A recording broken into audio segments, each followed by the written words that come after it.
Olvidadas por la ciencia os invita a embarcaros en un viaje para desenterrar la historia de personajes que cambiaron el mundo. Olvidadas por la ciencia, un podcast del Centro de Láseres Pulsados.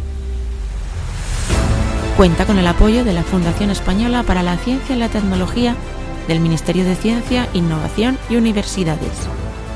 Olvidadas por la ciencia, científicas en la sombra, heroínas del progreso. Mary Putnam Jacobi, la mujer que tumbó el mito de la debilidad femenina con datos.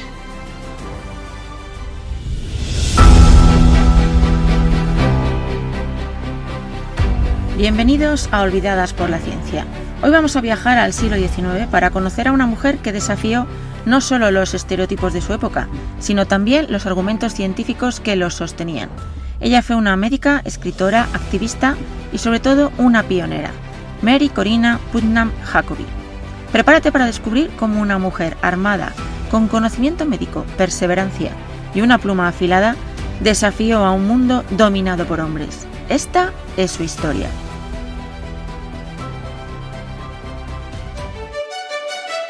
Mary Corina Putnam nació en Londres en 1842 y era hija de un editor y escritor estadounidense.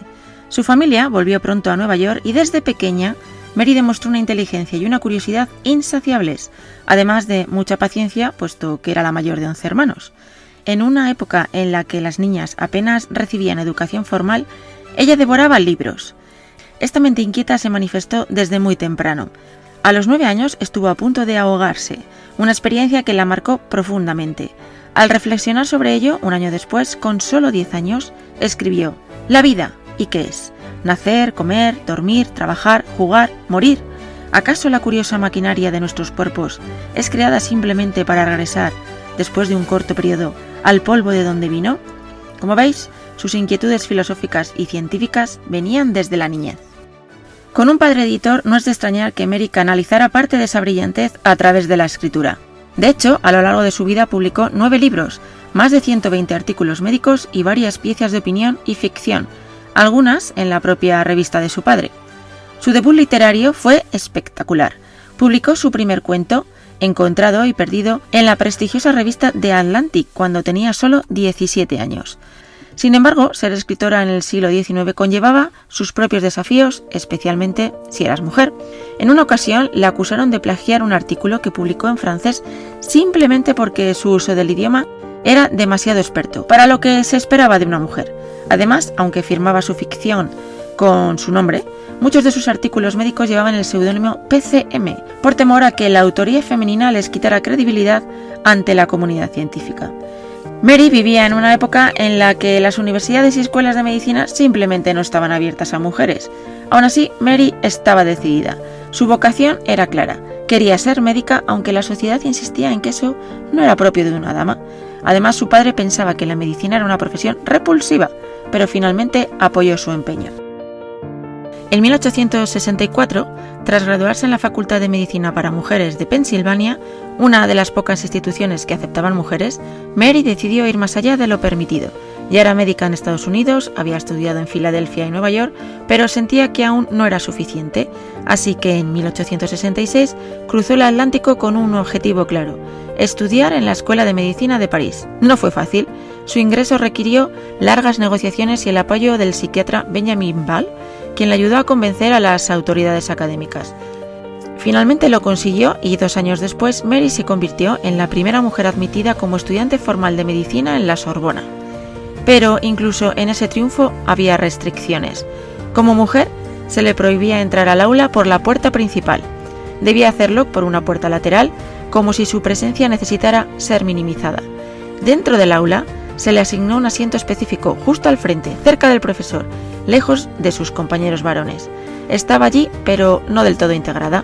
Aquella ubicación, aparentemente privilegiada, era en realidad un reflejo del aislamiento institucional que enfrentaban las mujeres en espacios de poder. A pesar del ambiente hostil, Mary enseguida destacó. En 1871 se graduó con honores y recibió una medalla de bronce por su tesis, un estudio riguroso sobre los ácidos grasos. Se convirtió así en la segunda mujer en obtener un título de esa escuela y su desempeño dejó claro que no solo podía estar allí, sino que también podía sobresalir. Llegados a este punto, merece la pena comentar el hecho de que Mary trabajó codo con codo con Elizabeth Blackwell. ¿Y quién fue esa mujer? Blackwell es ni más ni menos la primera mujer en recibir un título de médica en los Estados Unidos y la primera en el registro médico del Reino Unido. Su entrada a la escuela de medicina fue casi un chiste de mal gusto. La Universidad de Geneva, en Nueva York, no sabía qué hacer con su solicitud, así que los administradores pusieron la decisión en manos de los 150 estudiantes varones de la clase. Los estudiantes, pensando que era una broma de una escuela rival, votaron un sí unánime. Cuando se dieron cuenta de que iba en serio, ya era tarde. A pesar del acoso y el aislamiento, se graduó la primera de su clase.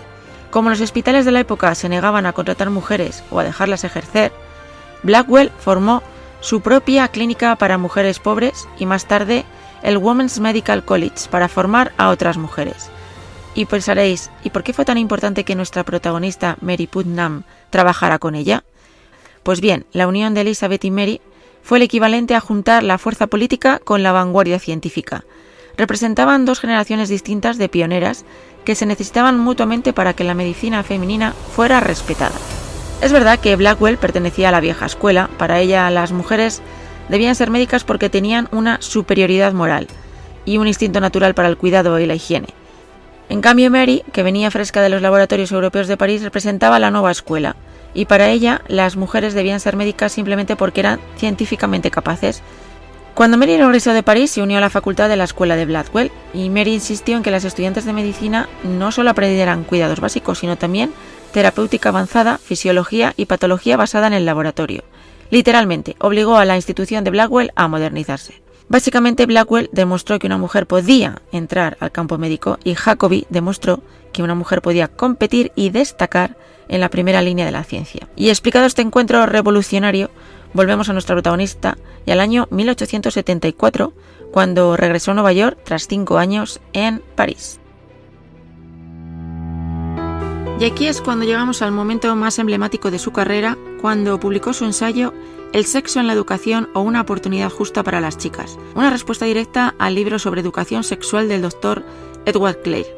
A pesar de que el título puede sugerir cierto carácter esperanzador, el libro pretendía desalentar a las chicas de acceder a la formación universitaria, ya que, según su autor, una mujer no podía menstruar y pensar al mismo tiempo.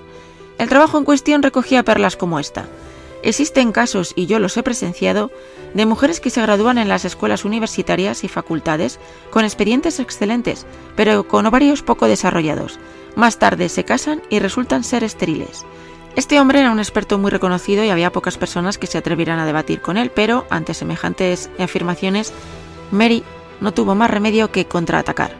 Ella, que era defensora del voto para la mujer y de su equiparación a todos los efectos con los hombres, se armó con las herramientas que mejor sabía utilizar, datos e investigación, y allá que estuvo 3 años trabajando incansablemente hasta la publicación.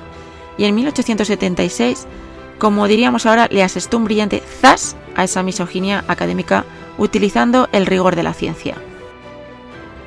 Y lo hizo publicando un ensayo de 232 páginas titulado La cuestión del descanso para las mujeres durante la menstruación, en el que proporcionó un sinfín de tablas y gráficos demostrando que la salud mental y física de las mujeres era estable a lo largo de su ciclo menstrual. Su controvertido ensayo fue finalmente galardonado con el premio médico Boylston de Harvard. Su conclusión fue tajante. Evidenció con cifras, gráficos y análisis que, según sus propias palabras, no hay nada en la naturaleza de la menstruación que implique la necesidad o incluso la conveniencia del descanso, como sugería la hipótesis de Clare, que afirmaba, como recordamos, que las mujeres se enfermaban porque estudiaban demasiado duro durante la regla. Por ese trabajo de investigación irrefutable, recibió el premio Boylston de la Universidad de Harvard. Mary además fundó clínicas, enseñó a nuevas generaciones de mujeres médicas y escribió más de 120 artículos científicos y ensayos. Pero también era una activista y fue miembro de la Asociación Nacional por el Sufragio Femenino, defendiendo el acceso de las mujeres no solo al voto, sino también al saber. Hacia principios del siglo XX, tras una vida entera dedicada a derribar barreras en la medicina y a demostrar la capacidad científica de las mujeres, Mary empezó a notar síntomas alarmantes. Ella, que había estudiado a fondo el sistema nervioso, no tardó en comprender lo que le ocurría. Los dolores de cabeza fulminantes, la pérdida progresiva de la coordinación y las alteraciones visuales apuntaban a una sola dirección. Tenía un tumor cerebral. Sabiendo que su condición era incurable y que el desenlace era inevitable, Mary tomó una decisión insólita que demostró la inquebrantable naturaleza de su mente. En lugar de retirarse a sufrir en silencio, decidió convertir su propia enfermedad en su último experimento. Se transformó a la vez en el médico y en el paciente. A lo largo de sus últimos meses de vida, se dedicó a escribir un diario clínico meticuloso. Con una frialdad y precisión asombrosas, registró día a día la evolución del tumor en su propio cuerpo. Anotó la pérdida gradual de sus funciones motoras, la intensidad de sus cefaleas, cómo fallaban sus reflejos y cómo su habla se iba deteriorando. No había quejas en esos escritos, ni rastro de autocompasión. Tituló este desgarrador y brillante documento científico de manera sumamente descriptiva: Descripciones de los primeros síntomas del tumor meníngeo que comprime el cerebelo, del cual murió la autora, escrito por ella misma. Mary Putnam Jacobi falleció el 10 de junio de 1906. Hasta el último aliento, Mary se negó a ser una víctima pasiva de la enfermedad. Eligió ser por encima de todo una científica en busca de la verdad. Una de sus anotaciones reflejaba verdaderamente esta mentalidad. En ella explicaba con total calma cómo el acto físico de escribir se volvía cada vez más difícil porque los mensajes de su cerebro ya no lograban coordinar los movimientos de su mano derecha. Hoy, en pleno siglo XXI, sus ideas siguen vivas: que el cuerpo de la mujer no es frágil por naturaleza, que la inteligencia no tiene género y que la ciencia debe estar al servicio de la verdad.